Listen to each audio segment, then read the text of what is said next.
The name for that feeling of letdown and confusion and angst and sadness is disappointment. Today we come to the final theme of Advent, which is hope. We tend to think of the opposite of hope as despair, and at least my mind goes straight to the suicide rate in Oregon in 2020, or the rapid uptick in clinical depression before 2020 and now at a fever pitch. But for most people, the struggle is not with full-on despair, but down a notch or two with disappointment. Yes, there are moments of despair. A fascinating survey came out in June saying that 1/3 of millennials in June had suicidal thoughts. But that's not normal for most people. What is normal for a lot of people is disappointment. I was listening to a group of sociologists recently who said the primary American emotion is disappointment, that feeling of letdown. Part of that is what sociologists call the myth of progress. We Americans, in particular, if we are from the middle class, expect life to be kind of up and to the right, what my therapist calls the gospel of upward mobility, which is the gospel of America, and is the cause of a hidden trauma in American life. Plus, in the secular view of reality, suffering has no role in the meaning or purpose of life. There is no meaning or purpose to life other than survival and pleasure, and it has no role in either of that. So when you come up against a global pandemic or death or unemployment, we have no meaning to assign to our pain. It's just pain, a blockage to what we think life is all about. Sociologists also use the formula happiness equals reality minus expectations. Does that cut deep? It does for me. It's ironic, but when you expect a life of ease and upward mobility, life is very hard because at some point it is not up and to the right. It's full of suffering and setback, no matter how much money or education or you fill in the blank you have. But when you expect life to be hard, ironically, it's not morose. It's actually, for the most part, very good. 2020 has been a very hard year. We can all relate to the lyric of O Holy Night, the weary world rejoices. Does that feel like an anthem for Christmas at 2020? The weary world rejoices. The pain of 2020, and I would argue the secret gift of 2020, is that so many of the things that we have put our hope in have let us down.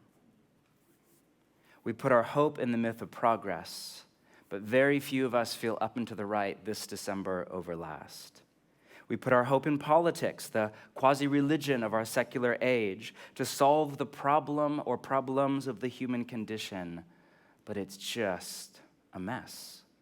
We put our hope in secular humanism and human altruism to end injustice, in particular racial injustice, in our nation that goes back hundreds of years, but it cannot deliver on its promise generation after generation. We put our hope in the church, but it turns out that we too are human and fragile and deeply in need of the mercy of God. Right now, all of our hope, or at least for many people, is set on a vaccine. Boris Johnson, in a fascinating interview last week from the UK, said, and I quote, "This could," and I stress could, "really be the salvation for humanity, these vaccines," end quote.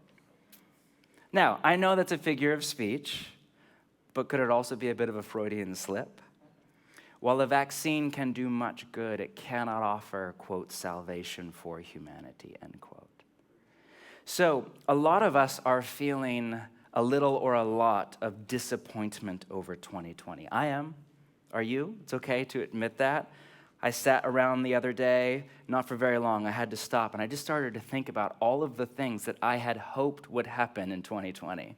I had hoped this. No, I had hoped this. I had hoped this. I had hoped this. No, no, no. All of my plans for the year out the window.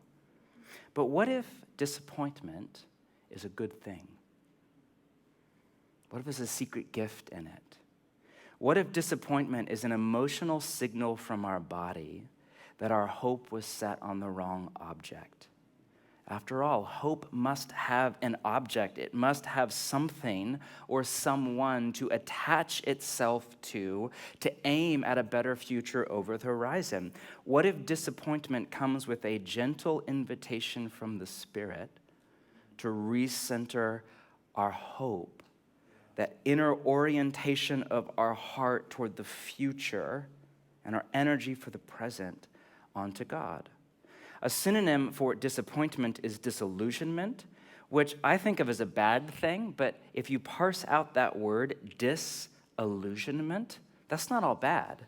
To be disillusioned is to be disavowed of our illusions, to face reality. Remember, the enemy's specialty is illusion.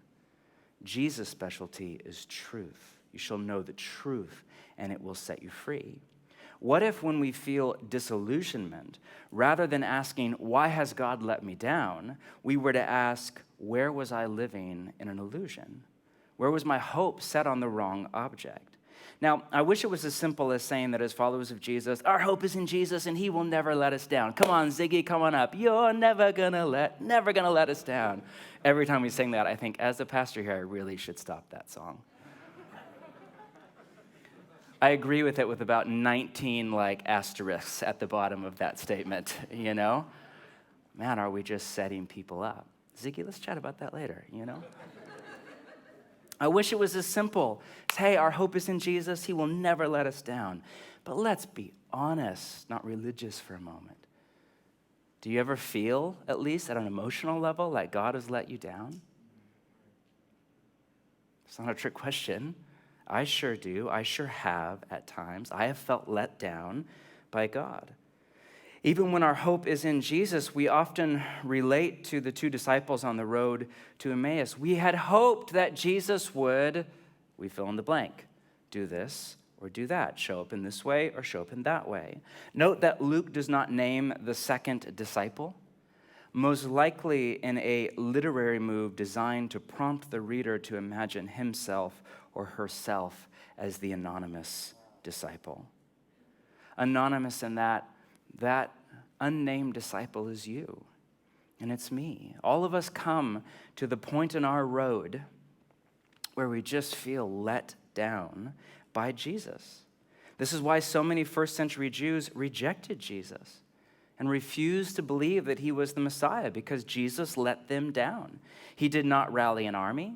He did not defeat Rome. He did not even campaign for lower taxes in the name of justice in an era where some historians argue the tax rate was as high as 80 to 90%, and the vast majority of Israel was living in slavery, living hand to mouth on their own land due to Roman oppression. And yet Jesus even said barely anything about politics. Jesus came and went, and Rome was still in power. It was still oppressor and oppressed. Because of that, many rejected Jesus. If this is what the king is, if this is what the kingdom is, no, that's not for me. What we need then and now is what Paul in Romans 5, a Jew who did accept Jesus and come to believe that Jesus was the Messiah. What we need is what he calls a hope that does not disappoint us. That's what we need, a hope that does not disappoint